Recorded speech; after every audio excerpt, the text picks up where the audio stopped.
On va tout de suite s'occuper de cette préparation du carnaval avec Marie-Noëlle Grimaldi.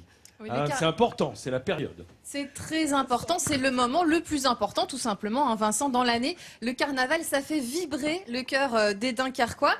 Pour vous dire, il y en a quand même qui prennent des congés hein, pour surtout ne pas louper les plus grands moments du carnaval. Et quand on a envie de participer, ben, ça se prépare. Regardez. Alors, je fais au pif. Demain soir, Patrick et Francine attendent près de 60 personnes pour leur chapelle, juste après le rigodon. Je dirais que chaque chapelle a sa signature. Au menu ici, soupe à l'oignon, saucisson de cheval et bien sûr un bon podingue. Oh ouais, il va être bon.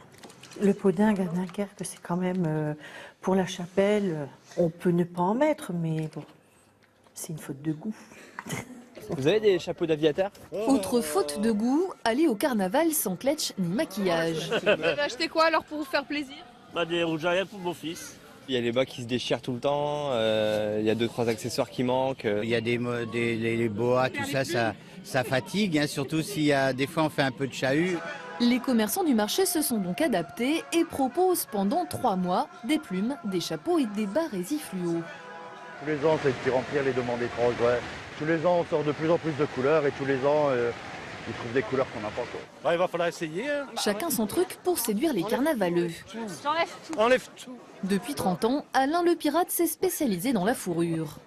C'est super. J'en achète toute l'année. Salle des ventes, fin de série, fond de magasin. Toute l'année, j'achète pour avoir du stock pour le carnaval. Et même pour ceux qui s'y prennent à la dernière minute, un conseil, surtout ne pas se précipiter. Faut tout essayer, faut regarder dans la glace si on est beau, faut imaginer avec son maquillage et tout ça si ça va aller. Donc c'est très difficile.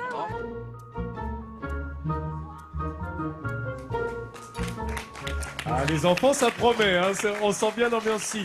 François, c'est primordial le carnaval. Il faut comprendre le carnaval pour comprendre Dunkerque. Et ce qu'il faut surtout, il me semble qu'il faut comprendre à Dunkerque, c'est que c'est une ville, les gens qui viennent la voir et qui viennent visiter Dunkerque, ça c'est très bien, mais ils vont pas s'en rendre compte. C'est une ville à identité forte et cette identité, elle repose largement sur le carnaval. Moi, depuis que j'étais gamin à l'école, etc., dès qu'on est gamin, d'ailleurs, il faut savoir, les gens qui connaissent pas le carnaval, ça peut être un peu, comment dire, un peu, si je dis vulgaire, c'est un peu dur, mais enfin c'est un peu, il y a un côté un peu rabelaisien dans le carnaval, hein, toutes les chansons, etc.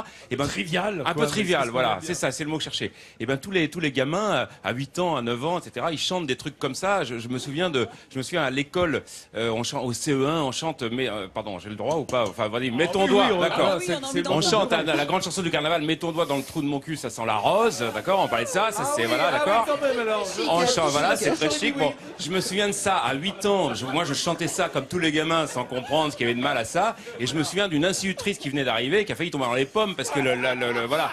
Mais c'est Dunkerque, c'est comme ça. Faut le faire avec. Alors, Marie-Noëlle Grimaldi, qui est d'adoption dans la région, toi aussi, ça a dû te faire drôle quand t'es arrivé dans le coin. Ça fait drôle, ouais. Puis il y a tout un vocabulaire bien particulier qui est associé au carnaval. Alors, vous avez peut-être entendu dans le reportage, cletch, podingue, chapelle. Vous savez à quoi ça correspond ou pas? Ah oui, bien sûr. Alors, le cletch, c'est un mot flamand, ça veut dire le vêtement, hein, ça veut dire le vêtement du carnaval. J'ai remarqué qu'aujourd'hui, ils sont de plus en plus sophistiqués. Quand j'étais gamin, il y a 4 ou 5 ans, c'était non, c'était pour plaire aux jeunes filles là, du plateau. Il y avait encore l'idée, c'était le sac de jute et puis une espèce de maquillage piqué à maman, c'était comme ça. Maintenant, il y a des costumes très très sophistiqués. Ça, c'est le cletch. Chapelle, là, c'est un truc plus récent. On faisait pas ça il y a une vingtaine d'années. La chapelle, ça veut dire on ouvre sa porte et tous les carnavaleux qui passent devant, ils peuvent rentrer, ils sonnent et voilà, ça fait chapelle, on mange chez toi, etc. Et le troisième, c'était quoi? Le podingue. Et le podingue, c'est en anglais pudding, hein, c'est un gâteau fait avec du pain. Voilà, c'est le podingue, c'est la version flamande du On pudding. l'a pas vu cuit là, ça a l'air meilleur quand c'est cuit. Hein. C'est très très bon. Et c'est un événement qui rassemble combien de personnes chaque année? Les plus grosses journées du carnaval, il y a 40 000 personnes à Dunkerque. Ah, voilà. carrément. Ouais, Ouais. 40 000 Ça personnes. promet les enfants, hein, pendant cette belle semaine de carnaval ici. Alors,